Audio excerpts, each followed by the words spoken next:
मूळ मुद्दा या पत्रकार परिषदेचा आहे. तर एकंदरीत सिडको नावाची एक संस्था काँग्रेसने स्थापन केली आणि त्यातून शहराच्या विकासाच्या अनुषंगाने महानगराच्या परिसरामध्ये विकास करावा ही भूमिका आणि हे काम सुरू असताना मुंबईच्या परिसरामध्ये जमीन अधिग्रहण करण्याचं आणि त्या ठिकाणी जमिनी विकसित करण्याचं काम सुरू झालं. आणि हे काम सुरू करत असताना भूमिपुत्रांचा जो आवाज आहे आणि भूमिपुत्रांना न्याय देण्याची जी भूमिका आहे ही न्याय देण्याची भूमिका ही ऐरणीवर आली. दिबा पाटील साहेब हे एक लोकनेते आणि त्या नेतृत्वाने दिबा पाटील साहेबांनी काय केलं तर तिथल्या भूमिपुत्रांच्या न्यायासाठी हक्कासाठी ते लढले आणि त्यांच्या नेतृत्वात आंदोलन उभं राहिलं.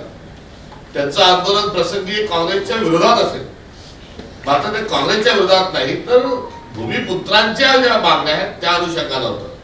काँग्रेसच्या ध्येय धोरणाविरोधातही नव्हतं. विकास झाला पाहिजे, मात्र भूमिपुत्रांचं काय यासाठी त्यांनी एक दीर्घ आंदोलन चालवलं. भूमिपुत्रांना न्याय दिला. 12.5% विकसित जमिनीचा हिस्सा ही त्यांचीच देत. भूमिपुत्रांच्या सर्व अधिकारांचं संवर्धन संरक्षण आणि त्यांचा लढा हा लढणं ही दिबा पाटील साहेबांची एक फार मोठी एक योगदान आहे, अनन्यसाधारण योगदान आहे. आणि त्या माध्यमातून अनेक वेळा ते आमदार झाले, 5 वेळा आमदार झाले, 2 वेळेस ते खासदारी झाले आणि त्यांनी एकंदरीत त्या ठिकाणी भूमिपुत्रांचा स्वाभिमान जो त्या ठिकाणी त्यांनी जागृत ठेवला आणि जो लढा पुकारला.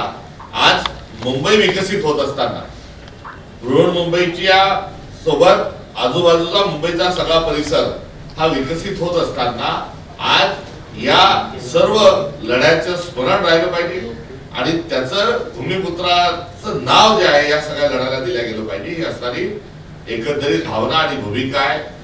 ज्या माणसांनी, ज्या व्यक्तींनी, ज्या संघटनेनी, ज्या आंदोलनाने त्या भागातल्या चळवळीला, लोकांना, जनसामान्यांना, संविधानाला न्याय देण्याची भूमिका ही घेतली असं एक व्यक्तिमत्व, असाधारण व्यक्तिमत्व हे दिबा पाटील साहेब आहे.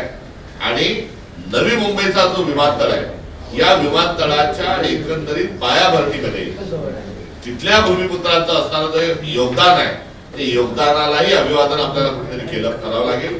नवी मुंबई असेल, पनवेलचा परिसर असेल, JNPT असेल, हे सर्व विकसित होत आहे. मात्र हे विकसित होत असताना ते कोणाच्या जमिनीवर झालं, इथला माणूस कोण होता, इथला भूमिपुत्र कोण होता, हे कायमस्वरूपी आंतरराष्ट्रीय स्तरावर